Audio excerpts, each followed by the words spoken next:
verge vandals because of the muddy mess that they make, but our drivers parking on grass next to pavement simply doing it because they have no other choice. Harry Parkhill has been to Skegness to find out more.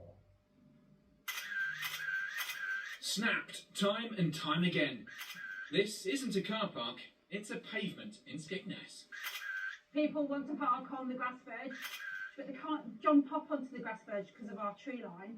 So they come directly in here through the pedestrian access, and they just come straight through and drive, often quite fast, down this pavement. I can't get past safely with the grandchildren or anything when they're parked there.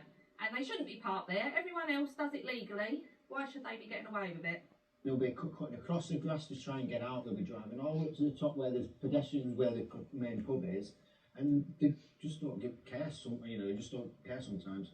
While this isn't as much of an issue at this time of the year, you can see the damage caused by drivers parking on this grassy verge throughout the rest of the year. The BBC report yesterday isn't entirely correct. A large part of the reason that the grass isn't growing here is because the drainage wasn't fitted properly when the road workers did the work here. Works carried out on Scarborough Avenue 4 years ago had insufficient drains or no drains at all. Harry, whilst that is a lovely newsreader's jacket, once you fully grow into it, I'm afraid you need to put a bit more emphasis on your facts, Middock. Parking on verges isn't usually illegal, so roads bosses can't do much about it. Skegness politicians want the county council to do more, but in the meantime, people here are tired of the problem going unnoticed.